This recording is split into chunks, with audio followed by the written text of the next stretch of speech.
Hello, this is Professor Joseph Holbrook. We're talking about Latin American history from 1821 through 1880, and we are in Chapter 10, which focuses on everyday life in Latin America in an uncertain age. So let us begin. The Latin Americans had emerged as a new ethnically diverse population, the majority of which lived in rural areas. Mexico's population increased from 6 million in 1820 at the end of the Wars of Independence to 7.6 million inhabitants in 1850. Brazil's population also grew from 5 million to 7.5 million in the same period of time. The population of the United States during this same period, actually during a much larger period, grew from 5 million in 1800 to 92 million in 1910. So this shows a bit of a contrast in terms of rapid population growth. And here you see the growth in the 19th century relative. The colonial heritage of large dominant cities in post-independence Latin America. The state of Puebla in Mexico was 75% Indian, 10% white, and 15% castas or mestizo. Brazil's population was less than a third white. The rest was black and mulatto, and 30% were African slaves. In the early 1820s, 1.5 million Peruvians, the white population out of the 1.5 million was 150,000, or 10%. The mestizos were 300,000, which would be 20%. And 50,000 were Africans. This left, that's about 500,000, and then the other million Peruvians were Native Americans or Indians, descendants of the Incas. This is a picture of a mistreatment of an African slave.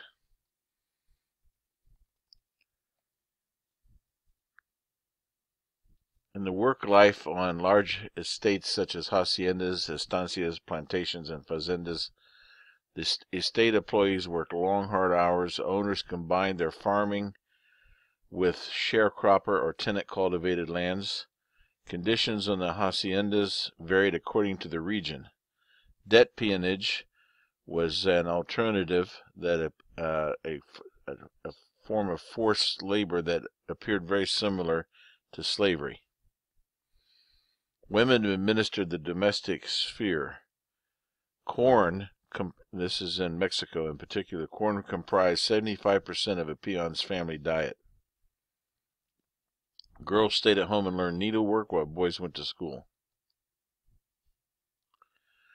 Brazilian slaves had the hardest lives of all. Slaves comprised 11% of the Brazilian industrial workforce in 1872. Approximately 13,000 slaves worked in textile factories. Slaves in the cities had more control over their everyday lives than rural slaves. Urban slaves were no less subject, however, to abuse or other hazards of survival. About 2/3 of the Brazilian slaves worked in agriculture. The largest group, 1/3, worked on coffee plantations in the environs of Rio de Janeiro or Sao Paulo. Others toiled on sugar plantations in the northeast.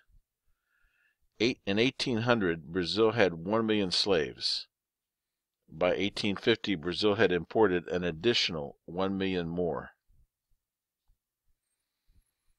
Slaves born in Africa had difficulty adapting to the climatic and biological changes in the environment, and this caused a high mortality rate. Diseases such as tuberculosis, scurvy, malaria, dysentery, and typhus were endemic. Slaves lived in unhygienic conditions, and medical care was crude or unavailable.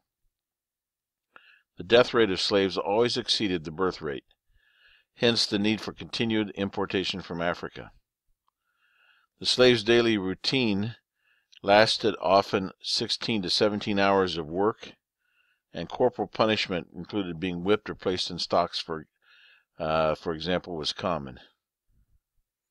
slaves formed communities and forged a new culture, adapting African ways with those of the Americas.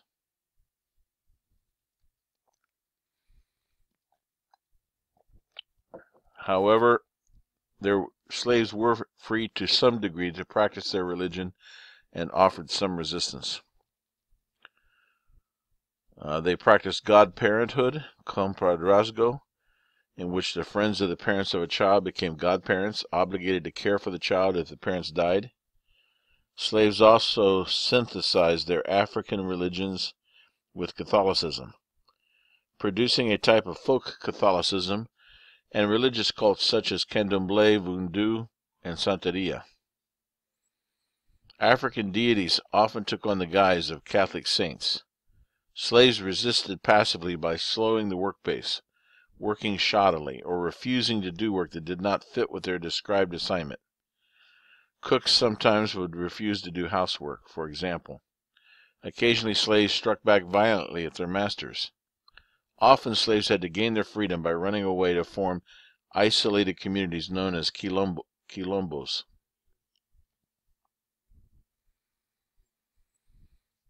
The majority of rural populations in Mexico and Peru were Indians living in autonomous villages.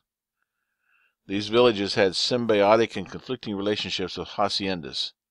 Frequently, they clashed over water rights.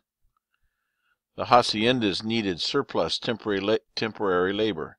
The villages needed supplemental income. Hence, they often assisted one another. Villages concerned themselves primarily with protecting their individual and collective landholdings, and minimizing taxes and maintaining everyday autonomy. Life in the village revolved around land and family. Country people lived in two different worlds. The first was the traditional subsistence economy, in which one would raise just enough food for oneself to survive. The second was the modern wage economy, in which products are raised for export into global markets. Villages and religion occupied a central place in rural Latin American life, and it permeated popular culture. The influence of Catholicism was everywhere. The most important religious institutions in the countryside were the cofradías, village organizations that maintained the church and funded religious celebrations. However, most country people rarely ever even saw a priest. Especially in the backlands of Brazil, there was simply not enough priests to minister to the people. As far as urban life and social transformation, Mexico City was the largest city in the Western Hemisphere. You may recall that Mexico City is built on the foundation of Tenochtitlan, which awed the conquistadores when they came over the mountains and saw an amazing city built by the Aztecs. But in this period of time, in the 19th century, Mexico City had become a large Latin American city. The physical spaces were impressive. All cities were unsanitary and unhealthy, filled to overflowing with poverty-stricken people. A large number of tiny businesses supplied consumer goods. There was also an urban transformation in the role of women in cities. Rio de Janeiro in Brazil grew from 50,000 in 1800, when it was the capital of the Portuguese Empire, to 423,000 in 1890. Buenos Aires, which was in Argentina, was Latin America's fastest growing city. By 1914, it was second only to New York City.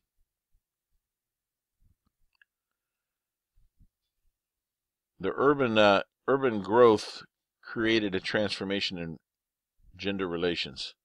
Migration from rural to urban life transformed the situation of women. Women made up between 57 and 59% of the inhabitants in Mexico City. The majority of migrants from the countryside throughout the first half of the 19th century were women. 1/4 of all women in Mexico City worked, 1/3 of the total workforce in the capital. In Rio de Janeiro in 1870, 63% of free women and 88% of slave women were employed. The most common work for women was in domestic service. 60% of free women and 90% of slave women were household servants. Many women did not conform to the traditions of their male-dominated society. An average woman in the Mexican capital bore 5 children. Poor women barely subsisted, and children were the insurance for an old age, someone to take care of them. Marriage was always an unequal relationship. In terms of everyday life, food in Brazil was composed of black beans, dried meat, and manioc flour, with occasionally game, fruit, molasses, and fish. As far as clothing, few Mexicans could afford rich silk and wool. Poor Mexicans dressed in simple, practical clothes. In terms of shelter, poor people in Mexico City lived in rooms rented in crowded tenements. The first floor was for servants or the poor because of the frequent flooding. The people in Latin America also enjoyed entertainment. There were various entertainments such as religious fiestas. In Aguas Calientes, there were 40 fiestas every year, 40 festival days. A couple of these included the Day of the Dead, Good Friday, and Palm Sunday. Drinking was common to alleviate the pain of daily life. Even in Latin America in the 19th century, people self-medicated. Such drinks as pulque and tequila from the maguey agave cactus were common. Also gambling with cockfighting until one of the roosters is dead, and bullfighting were popular. So in conclusion, Latin America was enormously difficult for all but the wealthiest classes. It was a continual struggle for survival. Latin Americans sought to preserve their customs and their traditions. The best means at their disposal was to defend their local rights and local governance. This concludes Chapter 10, Everyday Life in Latin America from 1821 to 1880. I encourage you to read the chapter in the book, and we'll discuss it this week. Thank you very much.